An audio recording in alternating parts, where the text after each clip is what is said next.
একটা ছেলের বিয়ে হলে তার তার খরচা বাড়ে না কমে? বাড়ে। আর একটা মেয়ের বিয়ে হলে খরচা বাড়ে না কমে? কমে। তার কারণ তার যা দরকার স্বামী দেবে। সাবান আনো, ব্রাশ আনো, কলগেট আনো, তেল আনো, স্বামী বহন করবে। ওই জন্য আল্লাহ বলেছে তোমার খরচা কম, তুমি অর্ধেক লাও। তোমার ভাইয়ের খরচা বেশি, একে বেশি দাও। নাম্বার 2, মা বাপের যত আত্মীয় আছে, আমার মা বাপ মরে গেলে আমার বোনের বাড়ি কেউ যাবে না, সব আমার ভিটাতে উঠবে। আমার চাচা, মামা, আমার খালা, আমার ফুপু, ফুফাতো ভাই, এরা যখন আসবে মামার বাড়ি বেড়াতে, তখন আমার ভিটাতে উঠবে। অতএব আমার খরচা বেশি, তুমি ডবল লাও। মেয়েদের খরচা কম, এরে কম, অর্ধেক দাও। 3 নম্বর কারণ হচ্ছে, বন্ধুরে, আমার বোন গেছে অন্য বংশের ভিটাতে বাতি দিতে, আর আমি বিবি এনেছি আমার বংশে বাতি দিতে। অতএব তার প্রদীপের তেল আমার তেল, আমাকে যোগান দিতে হবে। আর আমার বিনের যা খরচা আছে আমার দুলা ভাইয়ের বংশ তাকে দেবে। অতএব তার খরচা কম, তাকে হাফ দাও, আরে তুমি ডবল নাও। নাম্বার 4 কারণ, না জানি দুলা ভাইটা অ্যাক্সিডেন্ট হয়ে মারা গেল কিংবা তালাক দিয়ে দিল, তখন ওই বোনটা এসে দাঁড়াবে কোথা? মা মারা গেছে, বাপ মারা গেছে, সে কি গাছতলায় ঘুরে বেড়াবে? না, ওই বোনটা আবার এসে ভাইয়ের বাড়িতে উঠবে। ভাইকে তাকে কোলে তুলে নিতে হবে, আবার তার বিয়ে দিয়ে দিতে হবে। অতএব ভাইয়ের দায়িত্ব বেশি রয়েছে, একে ডবল দাও। আবার বছর সালে জালসা হবে, দোলা ভাই আসবে, ভাগনারা আসবে, মামার বাড়িতে আদর করে উঠবে, একে ডবল দাও, তোমরা সিঙ্গেল নাও। এর জন্য কোরআন বলেছে পুরুষের খরচা বেশি, সে ডবল নেবে, মেয়েদের খরচা কম, সে অর্ধেক নেবে। বেঈমান ডক্টর ইউনুস বলেছে কোরআন ভুল করেছে, নাউজুবিল্লাহ। অথচ কোরআন বলছেন যালিকাল কিতাবু লা রাইবা ফীহি হুদাল লিল মুত্তাকিন। কিন্তু কোরআন থেকে যদি কাউকে ফায়দা নিতে হয়, তাকে মুত্তাকি হতে হবে। যদি মুত্তাকি না হয়, গোটা কোরআন পড়ে শেষ করে দিবে বন্ধুরে, সে কোরআন থেকে লাভ নিতে পারবে না। একটা মেয়েটার নাম বোলা চৌধুরী, ভারতের মেয়েটার নাম বোলা চৌধুরী। আজ থেকে 15-16 বছর আগে মেয়েটি শ্রীলঙ্কার ঘাটে নেমে বোম্বাইয়ের ঘাটে উঠেছে। 450 কিলোমিটার সমুদ্রে সাঁতার কেটেছে। মেয়েটা কত দামি, সেই মেয়েটিকে হেলিকপ্টার টোচেন দিয়ে আনা হয়েছে। এত বড় সে বিশ্ব প্রাইজ পেয়ে গেল, নোবেল বিজয়ী হয়ে গেল। 450 কিলোমিটার সাঁতার কেটে বিশ্ব রেকর্ড করে দিল। বন্ধুরা আমার, ওই মেয়েটি সাঁতারু ছিল, কিন্তু ওর যখন সাঁতার কাটছিল, ওর বুকের নিচে, পেটের নিচে কত হিরে মণি মাণিক্য থাকলো, একটা তুলে আনতে পারলো না। কিন্তু ওই মেয়েটার পরিবর্তে যদি কোনো ডুবুরিকে নামিয়ে দেওয়া হতো, সে 450 কিলোমিটার নিত না, 400 কিলোমিটার নিত না, 100 কিলোমিটার নিত না, 50 কিলোমিটার নিত না, 1 কিলোমিটারও নিত না। সামান্য 50 স্কয়ার ফুট জায়গা যদি তার হয়ে যেত, সে ডুবে নিচে গিয়ে হীরের টুকরো তুলে আনতো। বেঈমান গিরিশচন্দ্র সেন, তার বাড়ি হচ্ছে বাংলাদেশে নরসিংদী জেলাতে 5দোনা গ্রামে। ওর বাড়ির পাশে জালসা করে এসেছি বন্ধুরে, ওর বাড়ির দেয়ালের পাশে জালসা করেছে। গোটা কোরআনের তর্জমা করলো বাংলাতে গিরিশচন্দ্র সেন। তার মানে এই মহাসমুদ্রের উপরে সাঁতার কাটলো, ইমান নামে হীরের টুকরোটা খুঁজে পেল না, ইমান নামে বস্তুটা খুঁজে পেল না। আর হজরতে উমর ফারুককে গোটা কোরআন পড়তে হয়নি। ইন্নানি আনাল্লাহ লা ইলাহা ইল্লা আনা ফাবুদুনি ওয়া আকিমিস সালাতা লিযিকরি। আল্লাহ তাবারাক ওয়া তাআলা কালাম পাকের একটা আয়াতকে হীরের টুকরো নজরে দেখলো, হেদায়েত পেয়ে গেল।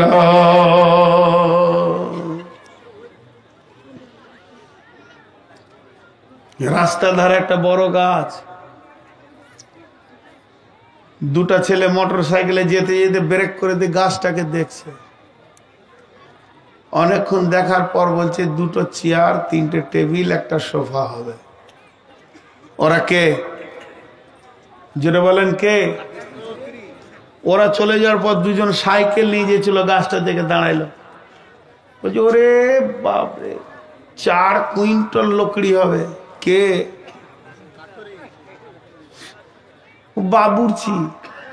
সারা জীবন কাঠ পুড়িয়ে দিল, আর মূল্য বুঝলেন। ওরা চলে গেল। কিছুক্ষণ পর দুজনে এসে গাছটাকে এমনি করছে, খাটা ফুটছে। এটাই তো ডায়াবেটিসের ওষুধ। কে? কবিরাজ। তো এই কোরআনকে বিভিন্ন নজরে দেখেছে, তো ওই গাছটাকে 3 জনের মধ্যে ঠিক দেখলো কবিরাজ। সুস্থ শরীরে না খেয়েও থাকা যায়, খাট দরকার নাই, বিছানা দরকার নাই। আর যদি গদিতে শুইয়ে দেওয়া হয় আর বিরানি খাইয়ে দেওয়া হয়, আর কানের কাছে যদি আর এসি ঘরে ভরে দিয়ে একদম লো কোল্ড এসি দিয়ে ফ্যানকে ঘুরিয়ে দিয়ে খালি আর কানের কাছে বলা হয় তোর ব্লাড ক্যান্সার, কলকল করে ঘেমে যাবে। ঘামবে না? সুস্থ শরীরে নিশ্চিন্তে গাছের নিচে ঘুম হবে। তো কোরআন এসেছে হেদায়েত দিতে, মানুষকে ডাক্তারি শিখাতে আসেনি। কোরআন এসছে মানুষকে হেদায়েত দিতে, হুদাল্লিন নাস। তো এখানে বলছে হুদাল্লিল মুত্তাকিন। আল্লাহর ভয়, আখিরাতের ভয় যার আছে সে কোরআন থেকে হেদায়েত পেয়ে যাবে। তারপরে আমার আল্লাহ বলছেন কেমন হেদায়েত পাবে? আল্লাযীনা ইউমিনুনা বিল গায়বি ওয়া ইউকিমুনাস সালাতা ওয়া মিম্মা রাযাকনাহুম ইউনফিকুন। যে লোকগুলি হেদায়েত পাবে তাদের গুণ হবে কয়টা? তাদের গুণ হবে 5-7টা। তার মধ্যে এখানে 3টে বলছেন। তারা গায়েবের ওপরে ঈমান আনবে। আল্লাহকে দেখলো না, ঈমান আনলো। জাহান্নাম দেখলো না, ঈমান আনলো। জান্নাতকে দেখলো না, ঈমান আনলো। ফেরেশতা দেখলো না, ঈমান আনলো। এতগুলিকে না দেখে যারা বিশ্বাস করে নিবে তারা কি করবে? ওয়ায়ুকিমুনাস সালাতা, আযান হলেই তাদেরকে নামাজের কাতারে পাওয়া যাবে। ওয়া মিম্মা রাযাকনাহুম ইউনফিকুন, এবং নিজের রুজি থেকে তারা আল্লাহর রাস্তায় দান করবে। উঠিয়েন না ভাই, আমি বারবার মানা করছি। আমি কালেকশন করব না, এখন আমি আমার নীতিতে থাকবো। ঠিক সময়ে 10 মিনিট আপনাদের কাছে চাইবো, মন যাবে দেবেন, না মন যাবে দেবেন না। আপনার পেটে ছুরি দিয়ে পয়সা নিব না, আপনি ধৈর্য ধরেন। আমি সময় দিচ্ছি এত কষ্ট করে, আপনারা দিচ্ছেন না কেন? বিষয়টাও তো খারাপ নয়। হেদায়েতের লাইনের একদম কোরআনের প্রথম তাফসীর চালাচ্ছি, তাও তো ছোট ছোট করে বলছি। এই আলিফ লাম মিমে 3 ঘন্টা কাটিয়ে দিতাম। শিরক কি, শিরকের জগৎ কি, শিরক কেন করে, শরীয়ত কাকে বলে, তরিকত কাকে বলে, হাকিকত কাকে বলে, মারিফত কাকে বলে। জি, এগুলো অনেক তথ্য কথা আছে, গভীর তথ্য কথা আছে মারিফতের জগৎটা। এটা মিথ্যা নয়। তা আমি যতটা না বললে তর্জমা বুঝবেন না অতটা বলছি। অতএব আল্লাহর হস্তে একটা রাত কষ্ট করেন, আমার তো প্রতি রাত, আপনারা একটা রাত কষ্ট করেন। উঠিয়েন না সোনামানিক ভাই, টাকা লাগবে না, পয়সা লাগবে না, সময় দেন, সময় দেন। আল্লাহ বলছেন আল্লাযীনা ইউমিনুনা বিল গায়বি, গায়েবের ওপরে ঈমান মানে অদৃশ্যের ওপরে ঈমান। আল্লাহকে দেখি না ঈমান এনেছি, আর যা জান্নাত দেখি না ঈমান এনেছি। জাহান্নাম দেখি না, ঈমান এনেছি, পুলিশেরা দেখি না, ঈমান এনেছি। এইগুলোর উপরে যারা বিশ্বাস করেছে, আল্লাহ বলছে তাদেরকে দেখতে পাবে দুইটা আমলের ভিতরে, তারা কোনোদিন দুটি আমল ছাড়বে না। ওয়ায়ুকিমুনাস সালাতা, টাইম হলেই তাদেরকে মসজিদের কাতারে পাওয়া যাবে। ওমিম্মা রাযাকনাহুম ইউনফিকুন, যেখানেই দিন বাঁচানোর জন্য মসজিদ হোক, মাদ্রাসা হোক, আর জালসা হোক, আর তাবলীগি কিছু হোক, সম্মিলন হোক, যাই কিছু হোক না কেন, এক কথায় কোরআনকে বাঁচানোর জন্য যেখানেই লেনদেনের কাজ চলবে, ওই জায়গাতে ঝাঁপ দিয়ে পড়ে নিজের টাকাকে নিজের হাতে জমা করবে। এই জিনিসটা তুমি দেখতে পাবে। হযরত আব্দুল্লাহ জুল বাতাজাইন, এর লম্বা ঘটনা রয়েছে। এর ঘটনা বলতে গেলে অনেক সময় লেগে যাবে। তাদের দিলগুলি কেমন হবে? সে একদম বড় ঘরের ছেলে, অনেক মালদারের ছেলে, তাকে বের করে দেওয়া হয়েছে ইসলাম আনার কারণে। তাই একটা কম্বলকে অর্ধেক ছিঁড়ে নিয়েছে, অর্ধেক গায়ে নিয়েছে, ইজ্জত ঢেকে মসজিদে নববীতে রসুলের সামনে এসে হাজির। নবীজি বলছেন, আব্দুল্লাহ রে, তোমার এমন হালাত কেন? আব্দুল্লাহ বললেন, ইয়া রাসূলুল্লাহ, ইয়া হাবিবাল্লাহ, দ্বীন ইসলাম কবুল করার জন্যে আমাকে বাড়ি থেকে বের করে দেওয়া হয়েছে। আমি ধরি রাজ ফ্যামিলির ছেলে, কিন্তু শুধুমাত্র কোরআনের মহব্বতে আমি সমস্ত মালের মুখে লাত মেরে দিয়ে চলে এসেছি। আল্লাহর নবী যেদিন মুতার যুদ্ধের জন্য মাল জমা করার কথা বললেন, মসজিদে যার কাছে যা আছে তোমরা জমা করাও। মুতার প্রান্তে রয়ে রয়ে কাণ্ড এসে গেছে, জীবন মরণের পালা, ইসলাম বাঁচানো মরণের পালা পড়েছে। সাহাবীরা নিজের নিজের মাল নিয়ে ধরছে, কিন্তু আব্দুল্লাহ বড় ঘরের ছেলে, যখন কাফের বেঈমান ছিল তখনও তার দান করা অভ্যাস ছিল। তাই সে আসাবে সুফফাদের ভিতরে বসে আছে, মাত্র দুটি ছেঁড়া কম্বল নিয়ে, তার কাছে আর কোনো সম্পদ নাই। বসে থাকলো, কিন্তু উসকুস উসকুস উসকুস করছে, কি করা যায়, আমার কাছে তো কিছু নাই, আজকে মনে হচ্ছে দানের প্রতিযোগিতায় কি আমার হাতটা যাবে না।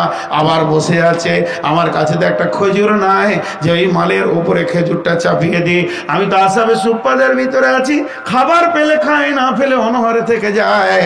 আমি সেই ব্যক্তি। আবার বসছে, আবার উঠছে, এই করতে করতে এক সময় নিজেকে সামালতে পারলো না, হাঁটতে হাঁটতে গিয়ে নবীজির সামনে মাথা নামা করে দাঁড়িয়ে আছেন। নবীজি খালি বলেছেন, আব্দুল্লাহ তুমি। এই কথাটার অনেক মানে আছে, আব্দুল্লাহ তুমি। তার মানে আব্দুল্লাহ রে, এখানে মালের প্রতিযোগিতা চলছে, তুমি কেন এলে? তোমার তো কিছু নাই। আব্দুল্লাহ চোখের পানিতে বলছেন, ইয়া রাসূলুল্লাহ, ইয়া হাবিবাল্লাহ, আমি অনেকক্ষণ চিন্তা করেছি, আজকের প্রতিযোগিতা কি আমার হাতটা যাবে না? আমি কি এই জায়গাতে অংশীদার হতে পারবো না? এত বড় বিরাট মালের যুদ্ধ চলছে, আমি কি বাদ চলে যাব?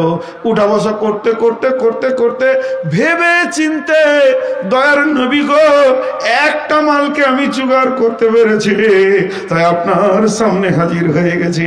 বলে, তুমি কি দিবে? তোমার দুটি তো কম্বল, নিচেটা দিলে নাঙ্গা, উপরটা দিলে গা খালি হয়ে যাবে। আব্দুল্লাহ চোখের পানি ফেলে বলছে, ইয়া রাসূলুল্লাহ, আপনি আমাকে কবুল করে নেন, আল্লাহ আমাকে একটা জান দিয়েছে, এই জানটা মুতার প্রান্তে আমি দান করে দিতে চাইছি। এই কথা যখনই বললেন, নবীজি বললেন, আব্দুল্লাহ তুমি রেডি হয়ে যাও, তোমাকে কবুল করে নিলাম, তোমার জন্য জিহাদে যাওয়ার পারমিশন হয়ে গেল। বিশ্বনবী সাহাবীদেরকে যখন জিহাদে পাঠাচ্ছেন, আল্লাহ কামিয়াব দেখ, আল্লাহ আগিয়ে চলো, তুমি আগিয়ে চলো, এবার তুমি আগিয়ে চলো, তুমি তালোয়ার ঢাল্লাও, আগিয়ে চলো। আব্দুল্লাহর পালা পড়েছে। আব্দুল্লাহ বলছেন, ইয়া রাসূলুল্লাহ, আমার জন্য দোয়া করেন, আল্লাহ যেন আমার জানটাকে গ্রহণ করে নেয় মুতার প্রান্তে, আমি যেন শহীদের দরজা পেয়ে যাই। বিশ্বনবী মুসাফা না করে আব্দুল্লাহর ঘাড়ে হাতটা রেখে বলছেন, আল্লাহ, আমি তোমার আখিরি পয়গম্বর, তোমার কাছে আবদার করে চেয়ে নিছি, আমার আব্দুল্লাহর রক্তকে তুমি কাফের বেঈমানের জন্য হারাম করে দাও, তারা যেন একে কষ্ট না দেয়। আব্দুল্লাহ চিৎকার মেরে বললেন, ও দয়ার নবী গো, আপনি কেমন দোয়া করে দিলেন? আমি তো শহীদ হতে চাইছি, আমার রক্ত যদি কাফেরদের জন্য হারাম করে দেন, তাহলে আমি কেমন করে শহীদ হব? বিশ্বনবী বললেন, আব্দুল্লাহ রে, তুমি যদি বাড়ির বিছানাতেও মরে যাও, আল্লাহ তোমাকে শহীদের দরজা দান করবে। এই আব্দুল্লাহ কয়েকদিন খোলা আকাশের নিচে থাকার কারণে তাই জ্বর হয়ে গেল, এত জ্বরে আক্রান্ত হলো, ওই জ্বরেই তিনি মারা গেলেন। আল্লাহর নবী মসজিদ নিজে জানাজা পড়ালেন। জানাজা পড়ানোর পর লাশকে রাত্রিবেলায় দাফন করার জন্য গোরস্থানে নিয়ে যাওয়া হচ্ছে। হযরতে বেলাল মশাল জ্বেলেছে, রাস্তাতে রাখাচ্ছে সাথীদেরকে, ভাই আগিয়ে চলো, দাফন যে করবে আগিয়ে চলো। এইভাবে সাথীদেরকে নিয়ে যাচ্ছে। এমন সময় হযরতে বেলাল বলছেন যে ওই ভিড়ের ভিতর থেকে শব্দ আসছে, তোমরা তোমার সাথীদের থেকে আস্তে আস্তে করে নামাও, তোমার ভাইকে কবরে আস্তে আস্তে নামাও, জোরে নামিয়ে কষ্ট দিও না। হযরতে বেলাল বলছে, কণ্ঠটা যেন আমাকে পরিচিত লাগছে, কে বলছে রে তোর ভাইকে আস্তে আস্তে কবরে নামা, কষ্ট দিস না। আমি ভিড়কে ফেলে গিয়ে দেখছি ভিতরে কেউ নয়, কবরে যিনি লাশ নামানোর জন্য নেমেছেন তিনি আখিরি পয়গম্বর নবী মুহাম্মদুর রাসূলুল্লাহ সাল্লাল্লাহু আলাইহি ওয়াসাল্লাম। এইভাবে আব্দুল্লাহর লাশকে কোলে নিলেন। কেউ কেউ মুফাসসির বলেন এইভাবে কোলে নিয়ে আল্লাহকে বলেছেন, আল্লাহ আজ আমি তোমার আখিরি পয়গম্বর আব্দুল্লাহ আমার কোলে, এখন আমি দিলাম তোমার কোলে, তুমি আব্দুল্লাহকে নিয়ে খুশি হয়ে যাও, আমি নবী মুহাম্মদ খুশি আছি। কখন? যখন জান মালকে আল্লাহর জন্য উজাড় করেছে। আমি এখানে গল্প বলতে চাইনি, আপনাদের পকেট মার তো আমি চাইছি না। 1 টাকা দেবেন না, বাড়ি নিয়ে চলে যাবেন, কোরআনটা খুলে দেখবেন, তারপরে টাকা দিয়ে যাবেন। আল্লাহ তাবারক ওয়া তাআলা বলছেন, আল্লাযীনা ইউমিনুনা বিল গায়বি, যে লোকটা অদৃশ্যের উপর ঈমান এনেছে, আল্লাহকে দেখলো না, তাকে 2টা আমলে পাওয়া যাবে। ওয়া ইউকিমুনাস সালাতা, তাকে কেউ রুখতে পারবে না, নামাজের কাতারে পাওয়া যাবে। ওয়া মিম্মা রাযাকনাহুম ইউনফিকুন। ধৈর্য ধরেন, খুব সুন্দর তাফসীর আপনাদেরকে পরপর দিছি। ইধারে আমার বড় ভাই আলিম বসে আছেন, এক ভাই আলিম বসে আছেন, আলিম বসে আছেন। ওনারা জিজ্ঞেস করেন যে আমি তাফসীরে কোনো জায়গায় ত্রুটি করছি। এরপরের আয়াতটা বলে আপনাদেরকে ছেড়ে দিব, একদম একসঙ্গে ছাড়বো। 1 টাকা নিব না কারো কাছে, খালি একটা দাবি রাখবো আপনাদের কাছে, আপনারা একটু ধৈর্য ধরেন। আমি প্রথমে আপনাদের কাছে সময় চেয়ে নিচ্ছি, সময়টা দেন, টাকা লাগবে না, ধৈর্য ধরেন। কোরআন নিয়ে যান, আমি বললাম হীরের টুকরো দিব, নিয়ে যান। আয়াতগুলো শেষ হয়ে গেলে শেষে একটা আবার ঘটনা আছে, সেই ঘটনাটা না শুনে যাবেন না। এরপর আল্লাহ বলছেন, ওয়াল্লাযীনা ইউমিনুনা বিমা উনজিলা ইলাইকা ওয়া মা উনজিলা মিন ক্বাবলিকা ওয়া বিল আখিরাতি হুম ইউকিনুন।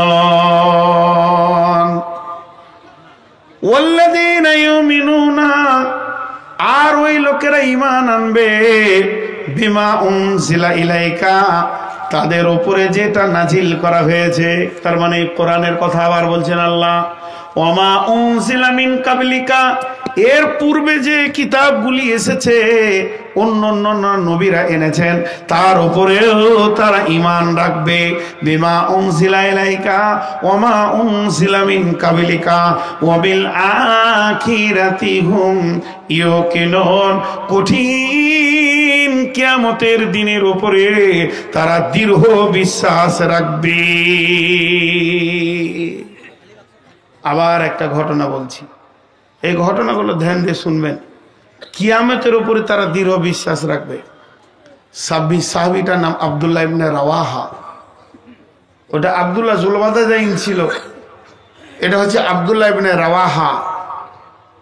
ওর বিবির জাঙ্গে মাথা দিয়ে শুয়ে আছে। পুরুষের জন্য নারী ভোগ, নারীর জন্য পুরুষ ইবাদত। আরেকবার বলছি, পুরুষের জন্য নারী ভোগ আর নারীর জন্য পুরুষ ইবাদত। তো ভোগ যেটা সুন্দর স্ত্রী, তার জান নরম, জাঙ্গে মাথা রেখে স্বামী শুয়ে আছেন, সাহাবীটার নাম আব্দুল্লাহ ইবনে রাওয়াহা। আর জাঙ্গে যখন মাথা দিয়ে শুয়ে থাকবে, ভোগের সব সামগ্রী তার মাথার কাছে থাকবে।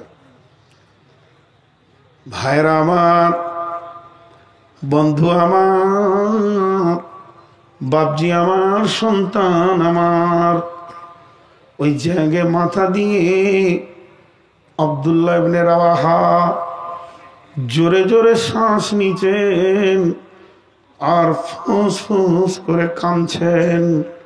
কাঁদতে কাঁদতে কাঁদতে কাঁদতে চোখের পানি গাল দিয়ে বয়ে বিবির জাঙ্গে পায়জামা ভিজিয়ে দিয়েছে। বিবি বুঝতে পেরে গেছে স্বামী আমার কাঁদছে কেন। যেই স্বামীর দিকে তাকিয়েছে বিবিও চোখের পানি ফেলেছে। যেমন বিবি তেমনি স্বামী, যেমন স্বামী তেমনি বিবি। বিবি যখন কেঁদে ফেলেছেন, মা আমার, বেটি আমার আব্দুল্লাহ ইবনে রাওয়াহা বলছেন, লিমা বাকাইতে, বিবি রে তুমি কাঁদছো কেন? কি হয়েছে তোমার? কাঁদার কারণ কি তুমি বলো। সঙ্গে সঙ্গে বিবি উত্তরে বলছে, বাকাইতেলি বাকাই কা, আমি কাঁদছি আপনি কাঁদছেন এর জন্যে। আমি না আপনার অর্ধাঙ্গিনী। স্বামী কষ্ট পাবে, বিবি চুপ থাকবে, হতে পারবে না। আমি তোমার সমবেদনা জানানোর জন্য কাঁদতে শুরু করেছি। এখন স্বামী আমার, আপনি বলেন কাঁদছেন কেন? স্বামী বলতে শুরু করেছে আর ফিস ফিস করে কাঁদছে আর বলছে, বেগম রে, আল্লাহ জান্নাতে যাওয়ার ব্যাপারে একটা রাস্তা বানিয়েছে রে। আখরি পয়গম্বর বলেছে রে, কিয়ামতের ময়দানে ওই রাস্তাটা আছে রে। ওরে আমার বিবি রে, সেই রাস্তাটার নামই হচ্ছে ফুলসেরাত। আপনারা যদি বলেন নগরে যেতে দিব না, বাড়ি যেতে হবে, আমার হাজারো রাস্তা আছে, আমি বাড়ি চলে যাব। কিন্তু বন্ধুরে, ওই সিরাতটা এমন রাস্তা, ওইটা ছাড়া জান্নাতের বাইপাস কোনো রাস্তা নাই, ওইটাতেই যেতে হবে রে। ওরে আমার বিবি রে, ওই রাস্তাতে আমি কেন? আমি যাব, তুমি যাবে, নবী যাবে, ওলি যাবে, নামাজি যাবে, বেনামাজি যাবে, ডাকাত যাবে, চোর যাবে, লম্পট যাবে, বেঈমান যাবে, মাতাল যাবে, পরেশগার যাবে, হাজি যাবে, গাজী যাবে, মৌলানা যাবে, মুফতি যাবে, ওলি যাবে, দরবেশ যাবে, গাউস যাবে, কুতুব যাবে। নবীদেরকে ওই রাস্তায় যেতে হবে বেগম রে। আল্লাহর নবী বলেছে সেটা এক দুদিনের রাস্তা নয়, সূরা হাদীদে রয়েছে। ওই রাস্তাটা অতি সংকীর্ণ।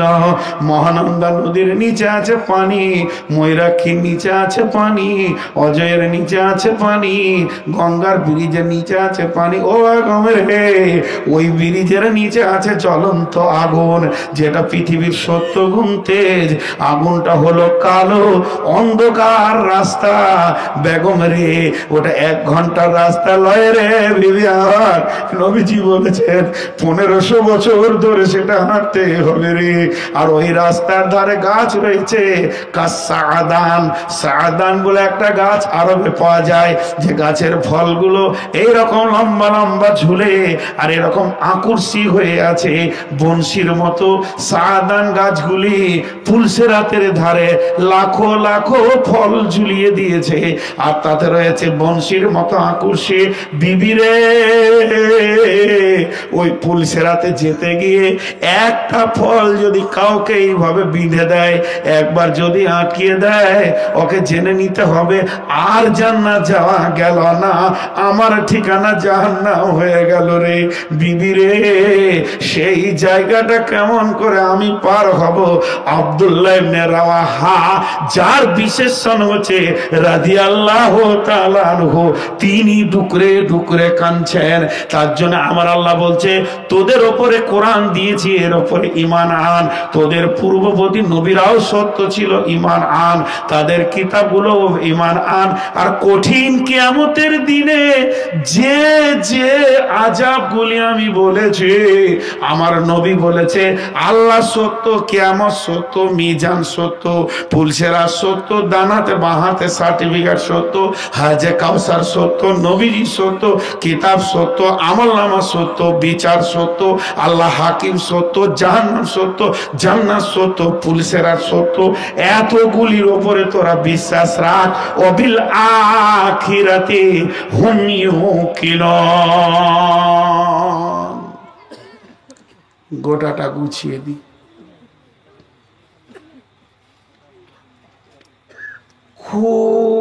দিয়ে শোনেন, একটা উদাহরণ দিচ্ছি।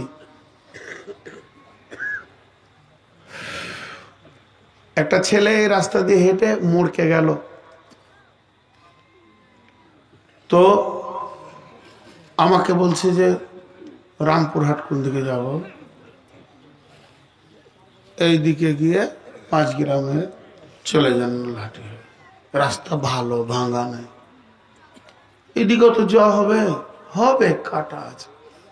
মানলে না, গাড়িটা এদিকে নিয়ে চলে গেল। আমরা 5 জনে কি বলবো? ফেঁসে গেল, ঘুরে আসবে, ফেঁসে গেল।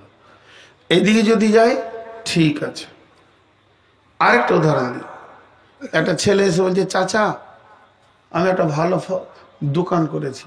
কিসের? হার্ডওয়্যার। ঠিক করেছিস, উপযোগী দোকান। তো আল্লাহ তাআলা বলছে, যার ভিতরে 7টা গুণ আছে ঠিক রাস্তায় আছে। আল্লাহ বলছেন, এটা অন্য কেউ বলেনি। সেই 7টা গুণ কি? আমি আঙ্গুল দেখাবো প্রথমে, দ্বিতীয়বারে তর্জমা করব। বিসমিল্লাহির রহমানির রহিম।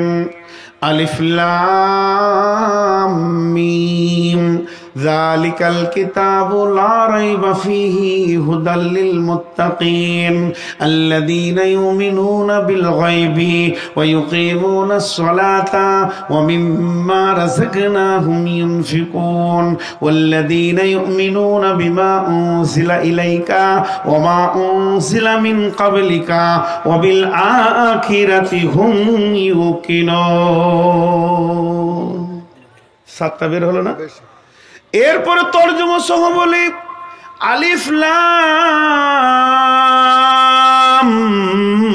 মিম। এর খবর আল্লাহ জানে। যালিকাল কিতাবু লা রাইবা ফীহি হুদাল লিল মুত্তাকিন। যারা হেদায়েত পেয়ে কিতাবের উপরে কোনো সন্দেহ রাখেনি, নিজেকে মুত্তাকি বানিয়েছে, কিতাবের মধ্যে কোনো সন্দেহ রাখেনি। আল্লাহ তাবারাক ওয়া তাআলা বলছেন, আল্লাযীনা ইউমিনুনা বিল গায়বি, সে যেগুলি দেখেনি তার উপরে ঈমান এনেছে। ওয়া ইউকিমুনাস সালাতা, ওই জায়গা থেকে বাঁচার জন্য মসজিদে গিয়ে নামাজ পড়েছে। ওয়া মিম্মা 4 নম্বরে সে হৃদয় ভরে দান করেছে। আর 5 নম্বরে কি করেছে? ওয়াল্লাযীনা ইউমিনুনা বিমা উনজিলা ইলাইকা, যেটা তাদের কাছে পাঠানো হয়েছে তার উপরে ঈমান এনেছে। ওমা উনজিলা মিন ক্বাবলিকা, এবং পূর্বপতির উপরে ঈমান এনেছে। আর অবিল আখিরাতি হুম ইউকিনুন, আখিরাতের উপরে যে বিশ্বাস রেখেছে। আল্লাহ তাবারাক ওয়া তাআলা এই 7 গুণে গুণান্বিত লোককে, এই 7 গুণে গুণান্বিত লোককে, এই 7 গুণে গুণান্বিত লোককে কোরআনের উপরে বিশ্বাস করেছে, সন্দেহ করেনি। যা দেখেনি, আল্লাহ আখিরাত কিয়ামত বিশ্বাস করেছে, নামাজ পড়েছে, দান করেছে, কোরআন নাজিল হয়েছে বিশ্বাস করেছে, আর এর পূর্বের কিতাবকেও বিশ্বাস করেছে, আর আখিরাতকে বিশ্বাস করেছে। টোটাল 7টা গুনিয়ে দিলাম। এই 7টা জিনিসের উপরে যে পরিপূর্ণ ঈমান রেখেছে, আল্লাহ বলছেন, এটা জিবরাইল বলেনি, এটা নবীজি বলেননি, এটা কোনো আলেম বলেনি, স্বয়ং যিনি আল্লাহ তিনি বলছেন, উলাইকা আলা হুদাম মির রাব্বিহিম, এই লোকগুলি তার আল্লাহর পথে চলছে চলছে চলছে, এদের চলার কোনো ভুল নাই, ঠিক পথে আছে। ওয়া উলাইকা হুমুল মুফলিহুন, এরাই কিয়ামতের দিনে কামিয়াব হয়ে যাবে, সফল হয়ে যাবে। আমি বক্তব্যের প্রথমে বলেছিলাম যে একটা হীরের টুকরো আপনাদের হাতে দিব। এবার হীরের টুকরোটা হাত পেতে নিয়ে নেন। কঠিন কিয়ামতের বিপর্যয় মহাপ্রলয়ের দিনে সাফল্যের হাসি হাসবে কে? যার ভিতরে 7টা গুণ আছে সে। আর কিছু নাই, সমস্ত বক্তব্যটা শেষ হয়ে গেল এক কথায়। কঠিন মহাপ্রলয়ের দিনে, বিপর্যয় দিনে, বিভ্রান্ত দিনে আনন্দের হাসি হাসবে কে? এই 7টা গুণ আছে যার ভিতরে সে। বক্তব্য শেষ, উঠবেন না। আমি বলেছি না যে আপনাদেরকে একটা ঘটনা দিব, উঠবেন না, বক্তব্য শেষ। সাফল্যের হাসি হাসবে সে, 7টা গুণ আছে পেয়েছে যে। বক্তব্য শেষ, মা বোনেরাও বক্তব্য শেষ, কিন্তু উঠবেন না। কেন? আমি উঠছি না তো, আমি উঠবো তবেই উঠবেন। এখন আপনাদের সঙ্গে একটু আলাপ করব। আলাপটা কি? একটা উদাহরণ দিয়ে আগে। অনেক মুরব্বী দেখবেন গোপনে টাকা জড়ো করে রাখে, রাখতেই পারে। ধরেন 10 লাখ টাকা আমি গোপনে রেখেছি, আর কালকে হজে যাব, আর মুরব্বী হয়ে গেছি। আমার ছেলে মেয়েরা খারাপ লাগে, ভালো, তো ওদেরকে টাকাগুলো দেখায়নি, ভাগ করে নিয়ে দেয়। তো মনে মনে করছি যে টাকাটা কার কাছে রেখে যায় রে, কার কাছে রেখে যাই, হজ করে আসবো, দিয়ে নিয়ে নিব। আর যদি মরে যাই তা এমন লোকের কাছে রাখবো যেন আমার ছেলের হাতে দিয়ে দেয়। তা আপনাদের কাছে এবার উত্তর নিব। আমি একটা লোককে চয়েস করলাম যে এই গ্রামের হাজি সাহেবের হাতে রাখবো। তো আগে ওকে বিশ্বাস করব, দিয়ে টাকা দেবো, না টাকাটা দিয়ে তারপরে বিশ্বাস করব? আগে বিশ্বাস না আগে টাকা দেওয়া? 3 জন বুঝতে পেরেছে, বাকি সব মুখ বন্ধ করে রেখেছে। একবার মুখ খুলেন, আগে বিশ্বাস না আগে টাকা দেওয়া? আগে বিশ্বাস। এবার বলেন, আমাকে বাদ দেন, আমার ভাইকে বাদ দেন, ইনাকে বাদ দেন, ওনাকে বাদ দেন, আল্লাহকে কার কার সন্দেহ আছে? আল্লাহকে কার কার সন্দেহ আছে? তাহলে ওকে টাকা দিতে অসুবিধা কি হচ্ছে? আল্লাহ তো নিজে চাইছে ও ইকুরিদুল্লাহ কারদান হাসানা। এবার একটা ঘটনা শোনাবো বলেছি, ঘটনাটা মন দিয়ে শোনেন। আল্লাহ তো এখানে আসছে না, তাহলে দুবো কি করে? আল্লাহ যদি আসতো তাহলে হাতে ভরিয়ে দিতাম, ঠিক আছে। কিন্তু একটা মজার কথা শুনেলেন, আল্লাহর হাদিসে কুদসি বেশ কিছু আছে। আল্লাহ নিজেকে বলবে, আমি অসুস্থ ছিলাম, নাঙ্গা ছিলাম, ক্ষুধা ছিলাম, তুমি দেখোনি, এদিক দিকে আমি যাচ্ছি না, কিন্তু আমি যেটা সহজ করে একটা আপনাদেরকে বোঝাচ্ছি, এটা বোঝার চেষ্টা করেন। বুখারীর হাদিস। আর ঘটনাটা বাইরে জামানের ঘটনা। কি হলো? লুসফুস করছি কেন? বসবে তো, পাতলা মানুষ, হ্যাঁ, চুপ করে বসো। এই হাদিসটা মন দিয়ে শুনবেন সবাই, ঘটনাটা খুব মজার। মন দিয়ে শুনতে বললাম তো 3 জনে উঠে পড়লো। এটা কি মন দিয়ে শোনা হলো না মন দিয়ে উঠছে? উঠেন না ভাই আবার। তাহলে আর হাদিসটা পড়লাম না, হ্যাঁ ইয়াদ আছে, শুধু হাদিসটা শুনিয়ে দিই। বানি ইসরাইলের জামানার ঘটনা আল্লাহ রসুল বর্ণনা করছেন। নবীজি বলছেন যে মুসার জামানায় একটা ঘটনা শোনো সাহাবীদেরকে। কি হয়েছে?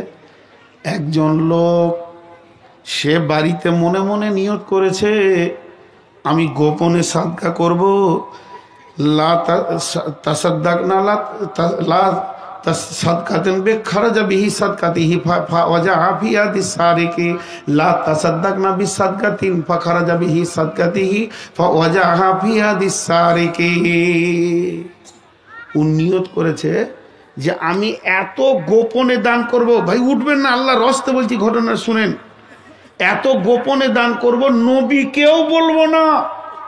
সেই জামানার নবীকে মুসা, তো মুসাকেও আমি বলবো না যে দান করছি জি, এখানে এই যে ভাই 10 টাকা 5 টাকা, ওনাদের ধন্যবাদ। ওই যে কবিতা করে করে কালেকশন করছে, আমার মুখে বেরোবে না, আমার জুতো বলতে যে খরম বেরিয়ে যাবে, কিন্তু তাল পাবো না। উনি কালেকশন করছিলেন, ভালো লাগছিল, কিন্তু আমি ওটা সমর্থন করি। কেন করি? আব্দুল হামিদ মাদানিকে জিজ্ঞেস করেছিলাম যে এইভাবে ছন্দ করে কালেকশন করা যায় ভাই? বলে হ্যাঁ করা যায়, কিন্তু যেন এমন গর্হিত কথা না হয়ে যায় যাতে শরীয়ত গর্হিত। কিছু বক্তা কদিন আগে বলছে আল্লাহ তুমি করিও না ভুল, আর আল্লাহরও ভুল হয়, তাহলে এইগুলো করা যাবে না। বাকি ইনি যা দোয়া করছিলেন করা যাবে। কিন্তু দেখা যাচ্ছে যে লাখে লাখে ঝাঁকে ঝাঁকে কাটে হাজার ও হাজার, শেষকালে গুনে দেখি 3 কুড়ি 4, টেবিলে টাকা হয়েছে এতগুলা, খালি 10 টাকা লোট। গায়ের লোক হাত দিয়ে জলসা করে ঘর চলে গেল, মনে মনে ভাবছে 25 লাখ হবে, আর কমিটি খরচা বাদে মাত্র 67,335 টাকা পেয়েছে। মানে এত চিল্লিয়ে গলা ফাটিয়ে এতটুকু। জি, তা এবার শুনেন, ও নিয়ত করেছে আমি এত গোপনে দান করব, নবীকে বলবো না। কি করেছে, বাড়িতে গিয়ে কয়েকটা দেরহামকে নিয়ে একটা কাপড়ে ভালো করে বেঁধেছে, আর মাগরিবের পর একটু আঁধার হয়ে গেছে, তখন ওই সাদকার মালটা নিয়ে সে গুড়গুড় গুড়গুড় গুড়গুড় করে ঘুরে বেড়াচ্ছে। তাসাদ্দাকনা বিসাদকাতিন ফাখারাজা বিহি বিসাদকাতিহি ফাওয়াজাহা ফিয়াদিস সারিকি। কাকে দিব কাকে দিব কাকে দিব। রাস্তায় একটা লোক আসছিল, ওর গালে চোখ করে ওর কোলে ফেলে দিয়ে গামছা মুখ ঢেকে নিয়ে পালিয়ে গেল, বুঝতে পারলেন না লোকটাকে। ফাসবাহু ইয়াতাহাদ্দাসুনা তুসদ্দিকাল লাইলাতা আলা সারিকি। যখন সকাল হয়েছে, এখানে 5টা লোক, ওখানে 10টা লোক, চায়ের দোকানের লোক, মোড়ের লোক, খালি মুখে মুখে কথা বলছে, ওরে সুবহান আল্লাহ, আজকে রাতে কে দান করেছে, গোপনে করেছে, করবিকর করেছে, তো আমাদের গায়ে কালু চোরকে দিয়েছে, টাকাটা চোরের হাতে পড়ে গেছে। তখন মনে মনে ভাবছে, আল্লাহ আমি এত গোপনে দান করলাম, তা চোরের হাতে টাকা চলে গেল, তাহলে দানটা মনে হয় কবুল হয় নাই। যে দান করেছে সে তো জানবে, ও নিয়ত করলে আবার করব। পরের দিন আবার বের হলো, বের হয়ে এরকম ঘুরতে ঘুরতে ঘুরতে ঘুরতে নিয়ত করেছে আজকে কোনো পুরুষকে দিব না, এবার কাকে দিবে দিবে দিবে, ঘুরতে ঘুরতে ধূপ করে একটা মেয়ের আঁচলে ফেলে দিয়েছে, আর গোপনে লুকিয়ে গিয়েছে। আসবাহু তুসদ্দিকাল লাইলাতা আলা জানিয়া, বুখারীর হাদিস বন্ধুরে। সকালবেলায় হলো, আর চারিদিকে রই রই লেগে গেল। গতকালকে করেছে চোরকে, আজকে করেছে বেশ্যারান্ডিকে, বাজার লেগে গেল। দান কি হলো রে, দুদিনের দান ফালতু গেল। ও নিয়ত করেছে দান দান 3 দান, আজকে আর এক চান্স দেখবো, যা আছে কপালে, আবার মাল নিয়ে বের হয়েছে। এরকম রান্দারে ঘুরতে ঘুরতে ঘুরতে ঘুরতে মনে মনে ভাবছে মেয়েকে দিব না, বেশ্যাগিরি করবে, ছেলেকে দিব না, চোর হবে, তাহলে বুড়া সুড়াকে, এমন জর্জরিত বুড়াকে দিব যার যৌবনও থাকবে না, পাঁচিলও টপকাতে পারবে না, চুরিও করবে না, জেনাও করবে না। তা 3 মোহনীতে একটা বুড়ো খক খক করে কাশছে, ওর হাড্ডি কথা খালি আছে, আর ওর কলি টাকাটা ফেলে দিয়ে পালিয়েছে। আসবাহু তুসদ্দিকাল লাইলাতা আলাল গানি। এমন সময় গোটা গায়ে চলছে, ওরে নসিবি রে, প্রথম দিন দিয়েছে চোরকে, দ্বিতীয় দিন দিয়েছে বেশ্যাকে, আর তৃতীয় দিন দান করবিকর করেছে এলাকার সেরা বড় লোক বখিলকে। হার কিপটে মাল, জীবনেও 1 টাকা খায় না, লোকের বিড়ি কুড়িয়ে খায়, ওই মাল আবার মালে মালামাল লেগে আছে। এখন তো কানতে শুরু করেছে, কানচার বলছে আল্লাহুম্মা লাকাল হাম আলা সারিকে ওয়ালাল জানিয়া ওয়ালাল গানি। ও কানচার বলছে, আল্লাহ তোর প্রশংসা, তোর চোরের প্রশংসা, তোর প্রশংসা, তোর ব্যভিচারী করনেওয়ালার প্রশংসা, আর তোর বকিলের প্রশংসা। এমন সময় তাকে আল্লাহ শোনাচ্ছেন, কি শোনালেন এই কথাটা ধ্যান দিয়ে শুনবেন, এরই ভিতরে জ্ঞান রয়েছে। আল্লাহ ওকে বলছে, ওরে আমার গোলাম রে, তোর আমি 3 দিনের সাদকাকে কবুল করে নিয়েছি, বলেন আলহামদুলিল্লাহ। 3 দিনের সাদকাকে কবুল করে নিয়েছি। তোর সাদকাটা এত দাম, তোর সাদকাটা এত মূল্য, তোর নিয়তের কারণে ওই মালটার রিয়াকশন কত। আমি 3 জনকে হেদায়েত দিয়েছি, ওই মালটা আমি কৌশল করে 3 জায়গায় ফেলেছি। চোর যখন মালটা পেয়ে গেল, বাড়িতে গিয়ে আঁধার রাতে গোপনে উঠে কাঞ্চার বলছে, আল্লাহ আমি চুরি ছাড়া কোনোদিন খেতে পাই না, আমার রুজি রুটি চুরি করে করেই চলে, লোক আমাকে চোর বলে। কারো ছেলে পিলে আমার সঙ্গে ঘুরতে দেখলে তার ছেলেকে তার বাপেরা ধমকায়, চোরের সঙ্গে কেন ঘুরছিস, আমাকে লোক চোর বলে। মানুষ যেন ভালো লোক আমাকে কাছে নেয় না। আমি মনে মনে ভেবেছিলাম তোমার মতো আল্লাহর কাছে আমার জায়গা নাই, কিন্তু আজকে ভেবে দেখলাম আমার মতো চোরকে তুমি কত ভালোবাসো, বিনা মেহনতে আমার ঘরে টাকা ভরে দাও।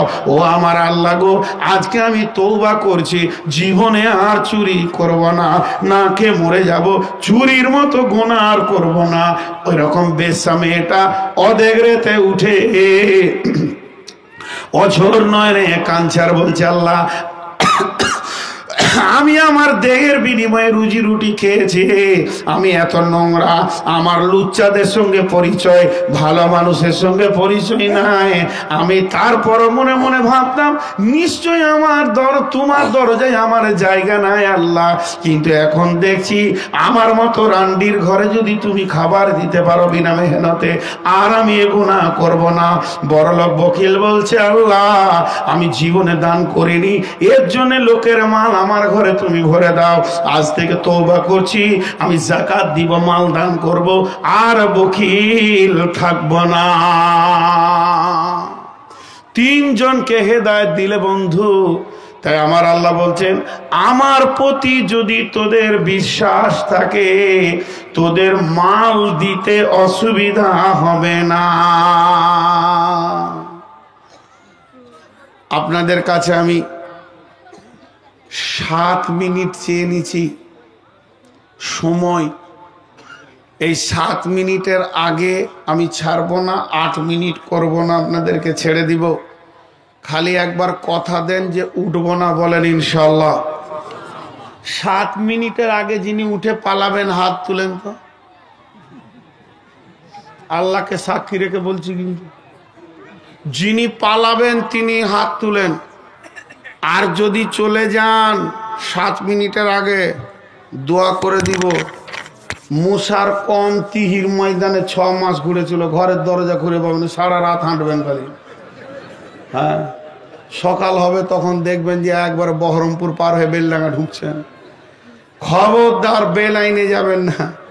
আমি বদদোয়া করব না, দোয়া করব। তো 7 মিনিটের আগে আপনারা জায়গা ছাড়বেন না, বলেন ইনশাআল্লাহ। মা বোনেরা গাল দিচ্ছে আর বাড়ি দিচ্ছে, মুনশা তুই বক আর তোর বাপ বকুক, আমি ঘর চল। মা বোনেরা খুব রেগে গেছে আমার উপরে। তো আপনারা 7 মিনিট উঠিয়েন না, সকলে জোরে বলেন ইনশাআল্লাহ। এবার ঘড়ি দেখলেন, আমিও দেখে নিলাম। 10,000 দেনেওয়ালা আর কেউ আছেন? 5,000, 10,000?